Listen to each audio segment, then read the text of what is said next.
All right, folks, and welcome back to Foxfire Armory. And I know it has been a while, but I've been on vacation with the family, went out to the ocean, hung out at the beach, had a good time, relaxed, got to get away from work for a little while, got to get away from a lot of the craziness that's been going on in the world since I left. So let's get into what we got going on around the world and basically how it relates to things here in the United States and to things here as we start, getting further and further along, as what we've been seeing a lot of talk from other people in the community is, pushing closer to World War III. And to kind of kick things off, we're going to talk about what's been going on in Madagascar. And the reason I want to bring this up is the media really isn't talking about this one too much, and this is one of those situations that's very similar to what happened in Sri Lanka, what's been happening in Armenia, and a whole bunch of smaller countries around the globe. And that is, as their economies start to tank, as supply chain issues are hurting their country, we're seeing things like revolt and pushing back against the governments. And I think that's part of the reason here in the United States specifically, they really don't want to put this in the media, right? Because it shows that the people do have the power, not the government. And in the United States, it was always meant to be that way, right? The people had the power, not the government. The Constitution and all the laws and everything that were put in place were to keep a check on the government and not to keep a check on the people. So that's really all I got to say about that one. But yeah, this is something that we're going to need to keep an eye on, right? As these things progress. As we've talked before in the past, there's going to be little microcosms all over the globe, and we're seeing it everywhere from places like Canada to Madagascar to Sri Lanka to Armenia to a whole bunch of other countries, including France, the UK, right? Which we'll get into some of that stuff later on here. But basically, this article just kind of goes over what is going on in Madagascar as their economy slows down and as things get a little more dire due to, what's been going on in Ukraine and basically the supply chain issues through China, Russia, and all of that. And I'm not going to read through the article, but the gist is this is basically another one of those situations very much like what we saw in Sri Lanka. And excuse me if you hear my kid screaming at me from the top of the stairs. He wants his daddy to come upstairs right now. So the next thing we're going to get into, and this one should really scare the ever-living crap out of everyone. Because why does the IRS need, first off, why does the IRS need guns? And why does the IRS need to stockpile ammunition, right? The only thing they're supposed to do is collect taxes that are unconstitutional anyway, right? Taxation without representation. That's what our current system is. There is no actual representation. Now, we hope these future elections will lead to more representation, but right now, really, Congress is pretty much in it for itself, right? Everyone in there is really in there to make a buck and do things for themselves.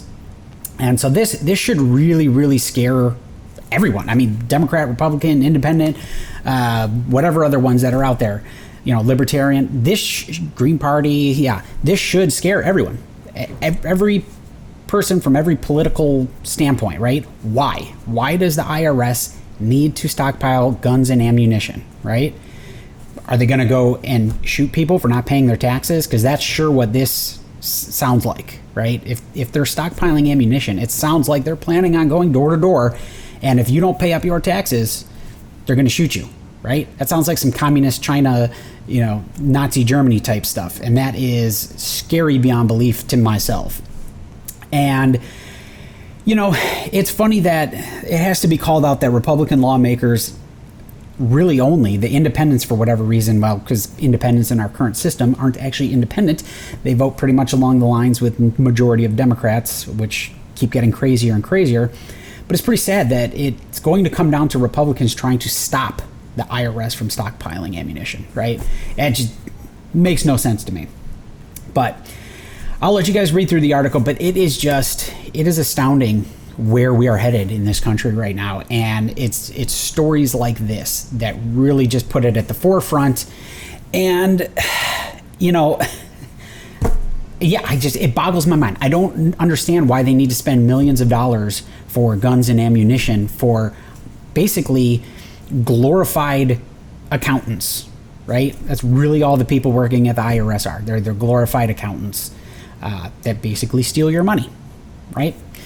So I really don't know what else to say about this. It's come up in the past. Obviously, this article is from August 1st, but I just wanted to bring this back up because I don't feel like this gets enough attention. There's not enough people really talking about this.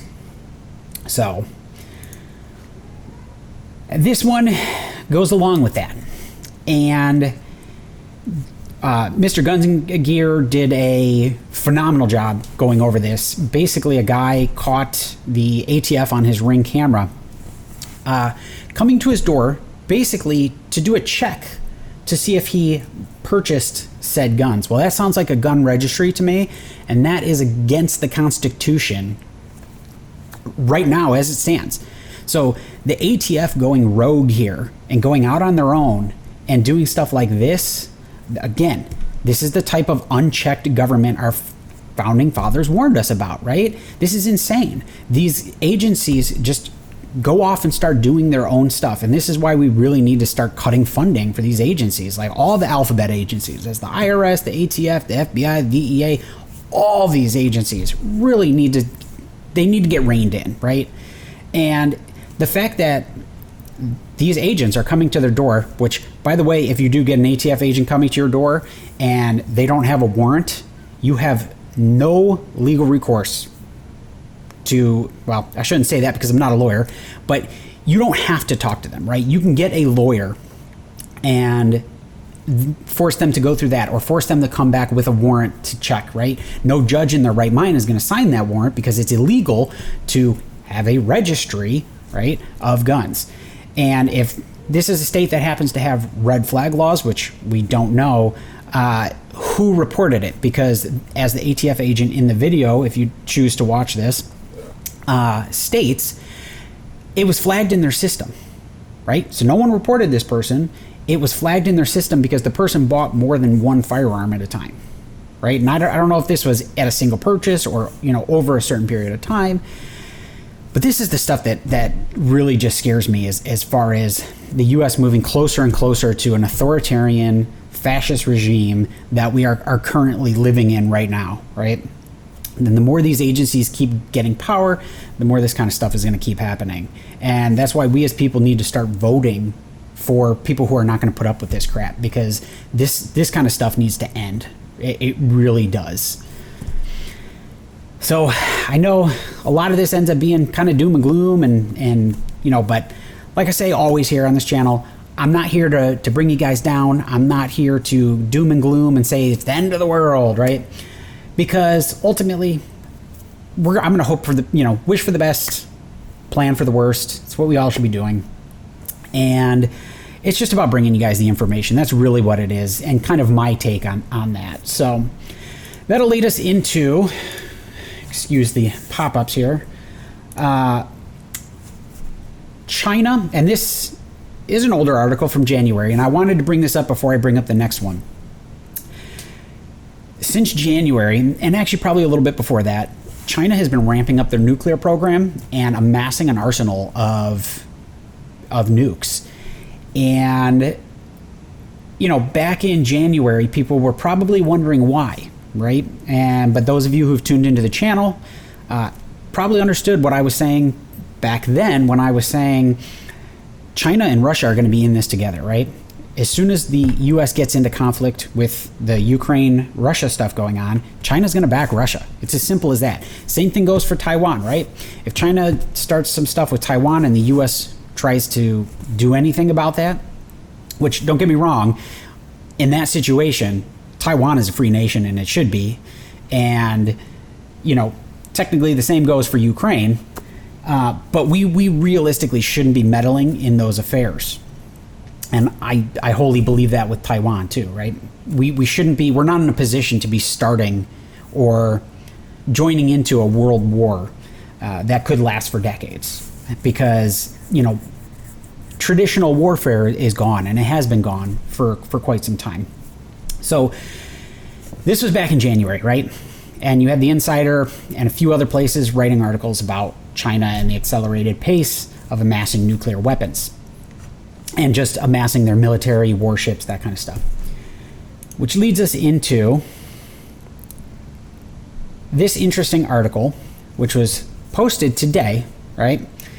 And in a show of force, I guess, right? Or a show of, not superiority, but essentially a show of force that, you know, at any given time, they could shoot down tourist planes. They could, you know, drop bombs, missiles on Taiwan. I'm pretty sure that's essentially what this is, right? It's posturing to an extent, but it's basically to explain to you that, hey, you know, we have a military force. We're right here. We're ready to go if we need. And they're doing a lot of military posturing. And the Pelosi visit to Taiwan, which, as we know, had nothing to do with Taiwan-U.S. relations. It purely had to do with perception and the fact that, 90% of the politicians in Congress, their families have stock ties to these companies that produce semiconductors in Taiwan. That's public knowledge. Anyone can go find it. It's just a fact. Pelosi's family is, I mean, come on. They're worth $134 million on a $200,000 a year salary. They don't get that from the salary. That is from all the backdoor deals that they're making from their power in Congress and from their connections in Congress. It's as simple as that. And so China is they're mad. They're rightly so. They're mad that Pelosi and the Americans are, essentially in their mind posturing towards China, saying, hey, we're going to defend Taiwan if you keep doing this stuff. And unfortunately, that's kind of where we are at, right? A lot of military posturing. My you-know-what is bigger than your you-know-what, and unfortunately, that's just kind of the way the game goes these days. And so that leads me into this. And the fact that this was everyone, right? Both sides of the aisles pretty much voted on this. And for those who don't understand what this means for the U.S., Finland has been supplying Ukraine with tanks and munitions to fight Russia. So as soon as Finland is officially a part of NATO, the U.S. is officially now in the military conflict between Russia and Ukraine. Okay? That's pulling us into World War III. That's literally what this vote means. It literally means that the U.S. has decided we're going to let these two countries join NATO, and in doing so, if they decide to go to war with Ukraine and Russia, the U.S. can be like, hey, it wasn't us. These countries did it, and we're just part of NATO. We got to back them up, right? It's literally U.S. deciding, hey, we want to go to war with Russia. We want to go to war with China. And this is, it's mind-boggling to me what is going on in this country in the state of politics. And with inflation raging out of control, futures are dropping because the market knows that the recession is here and the recession is going to get worse. Okay. And that leads me to really the last big news story. And for most of you, this is going to be a couple days old just because, well, I'm not going to have time to edit this today, which is actually August 4th. You're probably going to get this video on Sunday. So the Bank of England has been holding off on doing any sort of major interest rate hikes. And the UK is essentially officially in a recession. They also have inflation. And their inflation has just passed 13% as they're entering the recession, right? They probably realistically were in a recession before this, but they're officially calling it the recession now. And so they've now raised the interest rates 1.75%, which is, as you can see here, the largest jump in 27 years in UK, right? Between the gas prices getting higher, the supply chain disruptions, the turmoil that's going on in their politics, and basically just the state of global affairs, as we'll call it, everything is just such a mess that, big world powers like the UK, the United States, this stuff it's not going to slow down. It's going to get worse. Things are more than likely going to get really bad. I really hope they don't. I hope I am proven wrong. But so far, a lot of the predictions I've been making for the last year and a half have been, very close or spot on. And it's really unfortunate, right? We've seen 30% increases in natural gas, heating oil, and those continue to fluctuate, but they continue to stay higher than their levels from 2019, that's a key level, right? Because they were at some of the lowest levels ever, and they are staying at double, triple what those levels were now for roughly 2 years. So it's really all I got for you guys today. And as always, if you enjoy the content, please like, share, subscribe. Every little bit helps. The algorithm really hates those of us that are talking about self-sufficiency and information related to that. And, the prepping community is, for the most part, a tight-knit community. And, we're really just all out here to help each other. So that's all I got for you guys today. Until next time, Foxfire Armory.